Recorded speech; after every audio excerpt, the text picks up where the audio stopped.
Hi viewers, this is Thirmal, Commerce faculty from Hyderabad. Today I am going to discuss about accounting terms.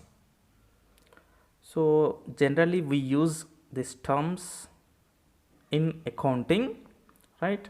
So we must know this accounting terms before knowing the recording process in the books of accounts, right? So without knowing these terms we can't record any transaction in the books of accounts, right? So one by one we have to discuss. See this first term, proprietor. Proprietor means owner of the business. Owner of the business is called as proprietor. Means who starts the business. Who starts the business, that particular person is called as proprietor. For example, Mr. X started a business. So automatically this particular person is called as a proprietor. That's it. Who starts the business, that particular person is called as a proprietor. Next, coming to second term, that is a capital. Capital means it is the amount. It is the amount invested by the proprietor. Invested by the proprietor. Who starts the business? The particular person is called as proprietor. So at the time of commencement of a new business, the particular owner or proprietor has to invest some of the money. That money is called as capital. So this capital is increased by earning the profits. At the same time, this capital is decreased by getting the losses. For example, Mr. X started business with a 10,000 rupees. End of the year means end of the accounting year, he got a profit of 2,000 rupees. What will happen? This 10,000 rupees increased to 12,000 with that profit, right? Sometimes business organizations may get profits, may get losses. But in case of losses, for example, the business organization got a loss of 2,000 rupees. What will happen? The capital is decreased to 8,000. Decreased to 8,000, from 10 to 8,000. So that is what I am saying. Capital is increased by earning the profits, but capital is decreased by getting the losses, right? Next, coming to third term, that is a transactions. Transactions means the activities of the business. The activities of the business. And also that activity must involve the cash. The activity must involve the money. Then only that is treated as a transaction. Otherwise that is not treated as a transaction. The activity which involves the money, then only that is treated as transaction. The activity which doesn't involve any money, that is not treated as a transaction, right? The transaction must involve the money, that is only treated as transaction. Example, purchase of goods, sale of goods, paid rent and paid salaries, paid electricity bill, in every activity involving money. That's why that all are treated as transactions, right? Next, coming to fourth term, purchases. Generally the business activity is buying and selling of goods. See this, purchases. So purchases means the amount of goods purchased by the business organization for resale. The amount of goods purchased by the business for resale. right? That are called as purchases. So these purchases can be classified into two types. One is a cash purchases, another one is credit purchases. So the cash purchases means if the goods purchased for cash, that is treated as cash purchases. If the goods purchased on credit, that is called as credit purchases. In case of cash purchases, cash is given to the supplier. But in case of credit purchases, cash is not given to the supplier. When cash is not given to the supplier, there is a two parties are involved. That two parties are creditor and debtor. Creditor is nothing but a supplier, debtor is nothing but a buyer. First, creditor means, creditors means suppliers, right? The person who gives the benefit, the person who gives the benefit without receiving any money, the person who gives the benefit without receiving money, the particular person is called as creditor. And debtor is opposite person, right? Debtor means the person who receives the benefit. Creditor means who gives the benefit, but the debtor means who receives the benefit but without giving money to the supplier.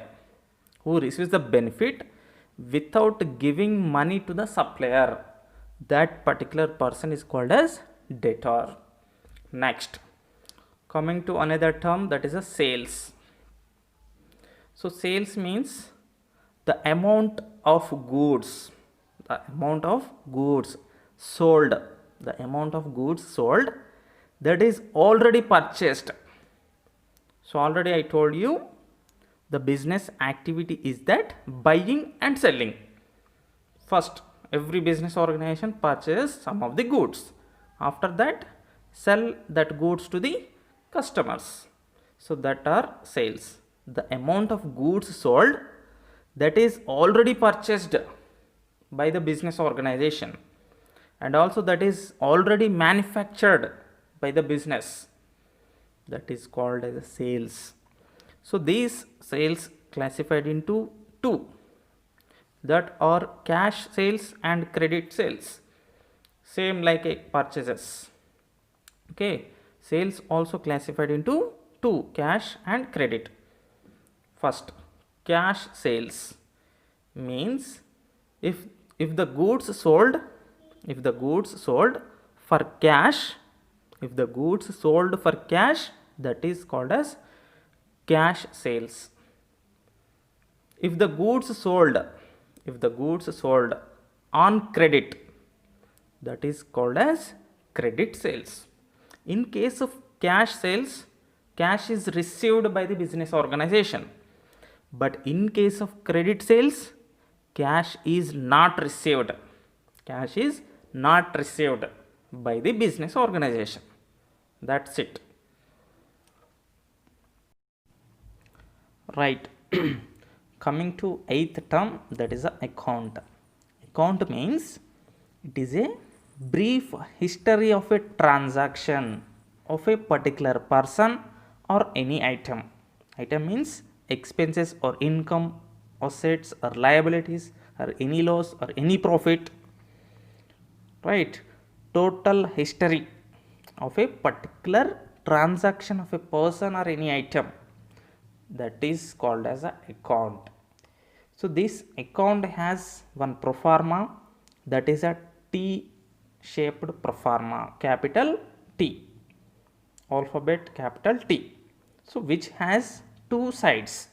Left side is called as debit, right side is called as credit, right? With the help of account, we can know the actual balance.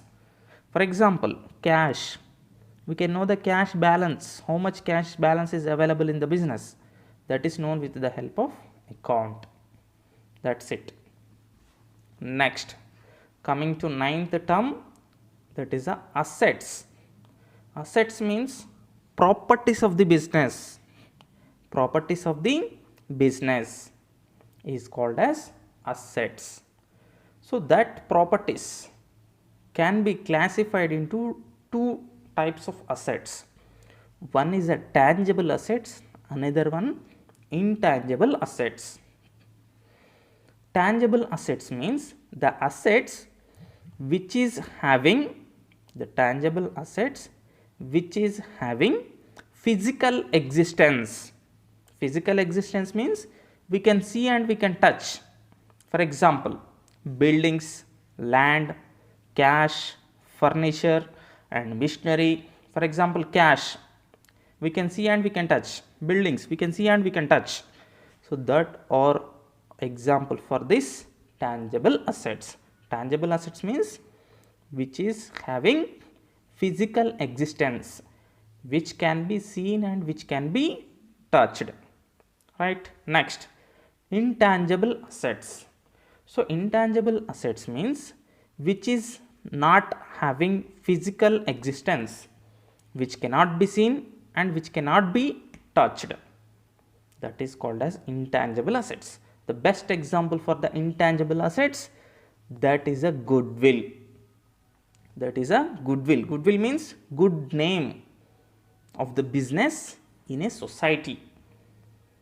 Right. Good name. With the help of good name, the business organization may get some benefits. But that good name we can't see and we can't touch. That is a goodwill. And patents and copyrights. So these are the example for the intangible assets. Intangible assets having no physical existence, which cannot be seen and which cannot be touched. That is called as intangible assets. That's it.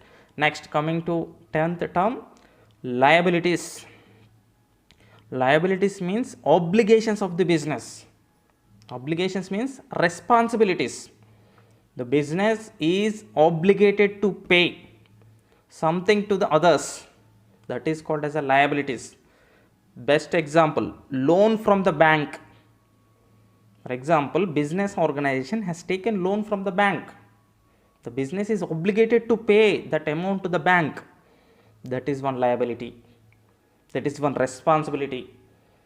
For example, outstanding amounts or creditors. Right, these are the example for the liabilities. Any loan from the bank or creditors or any outstanding amounts, these all responsibilities are called as liabilities. Next, coming to 11th term, it is a very important term, that is accounting period. Every business organization must follow this accounting period. That accounting period must be 12 months. That accounting period must be 12 months. So that accounting period may be either calendar year or financial year. If the business organization followed calendar year, for example, calendar year starts from January 1st to December 31st.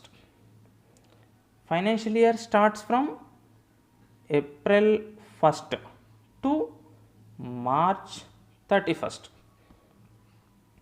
Calendar year starts from January 1st to December 31st. Financial year starts from April 1st to March 31st. Whatever year the business organization may follow, but there must be 12 months.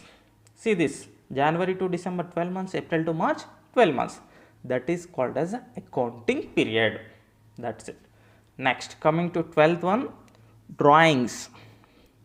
Drawings means it is the amount of goods. It is the amount of goods or cash withdrawn from the business by the proprietor for his personal purpose. That is called as a drawings. For example, the proprietor at any time may take some of the goods or cash from the business for his personal purpose.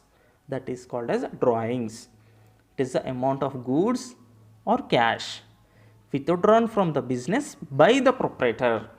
That is called as drawings. That's it. Next, coming to 13th term, that is expenses. Expenses means it is the amount spent by the business. It is the amount spent by the business to purchase of goods and sale of goods to the customers. Expenses means it is the amount spent by the business organization for purchasing of goods and selling of goods, that are called as expenses. Example: purchase of goods, rent paid, salaries paid, wages paid.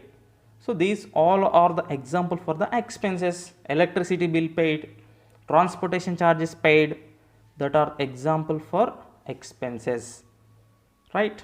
Next, coming to 14th one, this is the last term, incomes.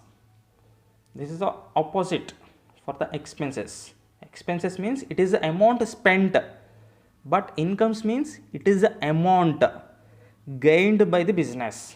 It is the amount gained by the business organization through sale of goods or interest received or rent received. So like that. Example for the incomes, the best income source to the every business, that is a sales. That is a sales. So it is a major income source to every business organization. Sales or interest received or rent received. So that are the example for the incomes. What is the meaning of income? It is the amount gained by the business organization. But expenses means it is the amount spent by the business. Right. Thank you.